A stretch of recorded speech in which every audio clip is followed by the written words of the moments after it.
Hi there, Robin here from X Brown. Today we're going to be talking about this speaker here. It's the Strike Amp 12 from Alesis. Now Alesis originally brought this speaker out as, well, a driver, a speaker. So if you bought one of their drum sets, boom, you'd have an actual real good speaker to go with it. But since then, it's turned into everything. If a drummer who's playing a regular set of drums wants a monitor, they're looking at this. If anybody needs a stage monitor, you can look at this. If you've got a mixer and you need to have something to play music through, or you need to have something just to work off of, you can buy this. If you're a really big fan of doing karaoke at a high-end level quality, you can buy this. It's really an awesome speaker. Now, some people are going to say, just like when I did the head rush video, it's the same as. And if you don't know what I'm talking about, is that the actual Strike Amp 12 looks the same as Alto's TS312, which also looks the same as the FR-FR12 from Head Rush. So the same box design that makes Alto so popular because of the design and the quality of sound that comes out of the box itself is used for also the Head Rush and now with the Alesis. Because the, not so big secret, but I mean, if you don't know about it, here you go. They're owned by the same company, a very large company called InMusic. InMusic owns a variety of brands. Actually, let's pop them up on the screen here. There you go. So, I mean, that's a lot of brands. So, what the company gets to do is share its R&D, its research and development amongst other companies. So, when Alesis was going out with their drum sets, they were going out with the Alto TS312. So, eventually, the engineering groups get together and they come out with a product that's even better for Alesis specifically. Just like when they got together with Head Rush to make them a speaker, they, again, look the same, and they do share the same amp system inside, driver and horn package, along with, of course, the box. But the actual processing is slightly dialed differently. Now, not so much as dramatic and noticeable just like that. You'd have to have them all side by side, and when they are running side by side, you definitely can hear the subtle differences between the actual speakers. So that's really what's going on with the brands. It allows a company who's going to have only one speaker, like Alesis in this case, have it at a price that they can afford to sell it to everybody for. So there you go. That's what's going on here. So we are going to be doing some sound work on it. We're going to bring it in the back. We're going to play it for you. It's going to sound off a camera with the actual MPM 3000 microphone, everything hooked up to it. It's still going to sound pretty much the same on your phone as the Alto does or as the Head Rush would. But I mean, it's definitely worth listening to. What we'll do next though is we'll take a look at the back and see how the differences are. So here is the back of the actual Strike Amp 12. Now, if you were to compare this against some of the other models like the TS312 or the Head Rush, right off the hop you would think, no, they're identical, but there are subtle little differences. First of all, the knobs here are rated from 0 to 10. Head Rush is to 11, and to be honest, I think that's just a print job there. But two knobs, exactly the same here. Everything else is the same. The difference is going to be on how the actual DSP, the digital sound processor, is programmed inside. Everything else is going to be the same. The difference between this, along with the Head Rush and versus the TS312 though, is how the gains are set up on here. There's no transition on this knob to microphone. So the entire knob is designed as a preamp input only, no mic input control option here. So that means you do have full gradual control all the way up to the top of the knob. Now, when I'm running this, I am going to be monitoring the limiter. That's very important. I'm running this off either my electric drum set or off a mixing board, or I'm using a controller, anything like that. Whatever volume level I'm going to set this at, I'm not going to want to really go too far above unity on the actual unit that I'm running to the speaker, and then control this for how loud I want it for the room. I'm going to get to a certain point where unity on, let's say, my mixer or on my drum set is going to eventually make the limiter start coming on. That's going to be the limit for that particular unit. Now on the drum set, it's a little easier to monitor because it's going to be pretty much matched up with that. But if you're using a mixer, it's going to vary from brand to brand.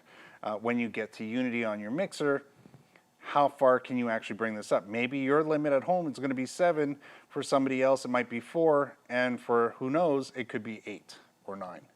So that's going to be the big difference. Now contour, if we're playing it at smaller volume levels and we want to get more richness out of the actual speaker, fuller sound, you can hit that contour and it's going to, well, drop the mids a bit, allowing a sharper clarity in the highs and a more noticeable bottom end to it. That's what we're going to have when we bring that contour in. I don't really want to be playing the past 4 or 5 with the contour on. At that point, it's not really needed anymore. You can turn that off and then bring up the volume a bit more. And you'll notice that all of this, along with the signal limiter, all pretty much works in hand. If you've got this on, you're going to hit that limiter much faster than if you have it off. Down here, this is just ground. So if you hear a hum or a buzz out of your speakers, pressing that button could pretty much cure your problem. So that's why it's there as well. Depends on the type of equipment you have. Most people, there's no difference at all. Some people, there's a noticeable difference. You'll know it's working if you have a problem because it'll be predominantly there, and then when you hit the button, it'll be gone. Now, inputs, you've got 2 inputs on it, and it allows you the option to hook up 3 different type of cables to each one. So you have the options to using an XLR 3-pin for a balanced connection. You can also use a TRS, so that's again a balanced connection, or you can use a TS, which is an unbalanced connection. So again, they just go right in, wait for it to click, you'll be all set. Same thing, I can have 1 plugged into each. No worries there, allowing me to control 2 different line levels, and you're all set. Again, maybe you are plugging your electric drum set in and you're going to use it with your mixer, so this way you can sing against it. Your choice. There you go. That's everything about that. And at the very end, that's an output. And that is got a variable gain control against these knobs here. So it's going to be full range out. And whatever you set up here is what's going to be pumped out of this if you have a second speaker. That pretty much covers the back of the unit. So if you have any questions or comments on this part of it, please leave them down below. We'll talk about that a little later on. So for now, let's take a closer look at the box itself, and then we'll take a listen to it. So there's lots of elements that actually make a speaker really good, but there's 3 that are on the top of the list. 1, it's the driver package. 2, it's the amp plate. And 3, it's the box itself. And right now we're going to talk a bit about the box because we've got 1,000 watts, 650 watts on the driver, 350 on the horn. But really, the acoustics is going to come from how well the box can hold and resonate the sound in it and give us a good, full, true sound out of the box. And they do that really well, considering that it is a plastic type material. It's a special polymer that they use to make the box, and it's worked out really well with their other driver packages. But with this one here specifically, I do like the idea that they carry it on. And what we're talking about is the actual handle design, the box itself, the angles, the material, the composite material that it's made out of. It's got just the right amount of resonation to it, and it just carries the sound, and it adds to the quality of the sound. It doesn't take away, it doesn't put an echo or a hollow sound in the room from the box. So that's a big, big plus. So again, it's all about the angles. It's like trusses holding up a building. If you have a lot of triangles, it's going to stop anything from moving back and forth, and it's going to give it a lot of rigidity. And that's what's going on here. It's all molded in. It's all part of the box assembly. It's offered on both sides, so we do have an angle here so we can put it down. More importantly though, again, another triangle. This whole handle is molded in a bunch of triangles, and that's what's really giving us a good strong box. For convenience, they put handles on like top, bottom, left, and right. And again, they repeat the whole thing on this side again. So this way, it's really going to be balanced. It's going to be a good sounding box. And again, you don't hear anything loose. You don't hear anything that just sounds hollow or vibrating. It just doesn't happen with this box. So there you go. That's pretty much it when it comes to the box design. Again, cover's really nice. It's got a dampener inside of it, so this way we're not going to get any hard-hitting sounds against the metal, which is going to cause it to vibrate and again distort the sound. That diffuser that's connected, well, smack to the actual metal is really not just cosmetics to black it out, but really to help diffuse the sound and help it dampen any noise that's going to come off a grill. If you've ever heard a speaker without anything behind the grill, sometimes you actually hear the box, it's the metal vibrating. So again, not there. So let's take it in the back, listen to it. Again, here in the showroom, you're, via a camera, and, it doesn't matter how many good microphones I put in front of it, you're not going to hear the difference between this and an FRFR, from Headrush or the TS3. But if you're in the showroom, you're definitely going to hear the differences. They're subtle, and it's more in the programming of the speaker, because everything else, fundamentally, it's like putting the same engine in different types of cars. You can tune that engine differently, and that's what's going on here. One shot, now the future is yours. Go.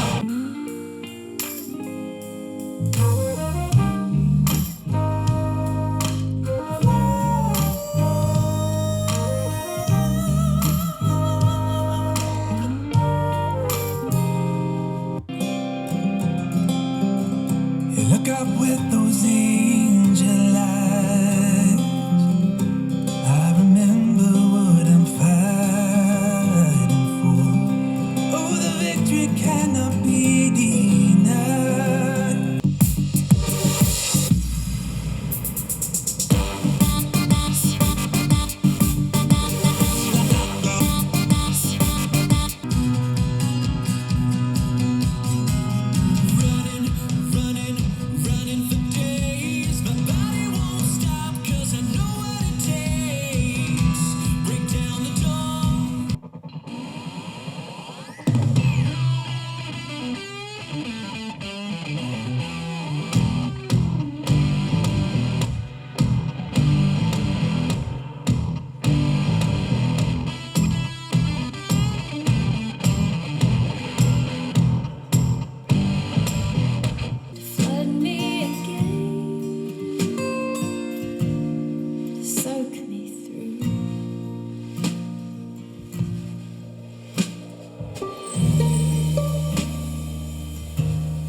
Summer snow, when it falls on you, your blood runs cold.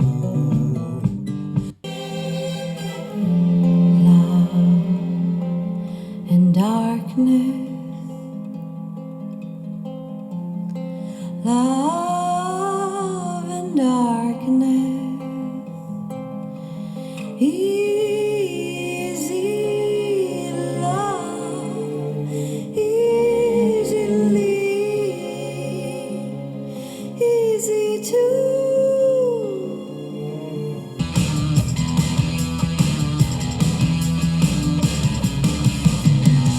Hey now, baby, I'm a moving with your vibration. Hey now, baby, got me losing my concentration.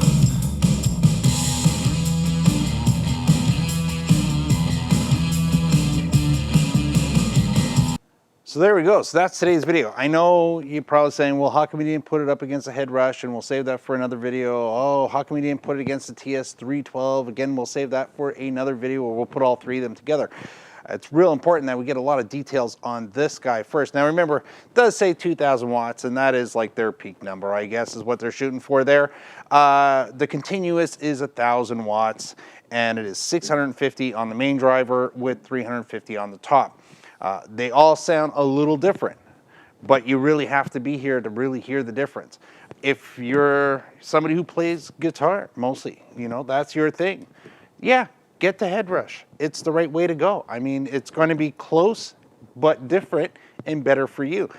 If you're somebody who likes, if you're using it, especially if you're doing techno or house or anything like that, if you're working on a controller and you're thinking, I need to have something that's really dialed in for me. If you're a drummer, you're certainly going to look for this. If you're looking for something just to play around with, just to have a really good speaker, remember it's pole mountable, so I can put it up as a main speaker. I can set it up any way I really want to. So there's lots of great reasons, and Alesis is a very versatile company. It says drums on the front of it, but you can do whatever you want. I mean, it's your speaker, and it's going to sound really good. If you're using it on a keyboard, by all means. If you're using it for yourself on a mixer and you're going to sing karaoke on it, have fun with it. It's that kind of speaker. So At the end of the day, I really like it. I think it's one of these speakers that people miss. It's definitely not found a lot on YouTube, that is for sure. But a lot of people come in here and a lot of people are incredibly surprised by what this does. If you're a drummer and you're using an electric drum set and you bought something from Alesis or from Roland or any other company, you probably know about this already. So we'll leave it at that for today. I want to say thank you for watching. We'll see you on the next video. And we are going to be doing a collage for the music, and it's just going to be the music straight up on YouTube from Artlist, because people are always asking me, what do you play? What's that music coming from? Where do you get it? And how do you subscribe to Artlist? Blah, blah, blah. So all that, putting in a nutshell, I'm going to make a video, have all those songs just uploaded, and we'll go from there. If you have any questions or comments, please leave them down below, and I'll see you on the next video. Bye for now.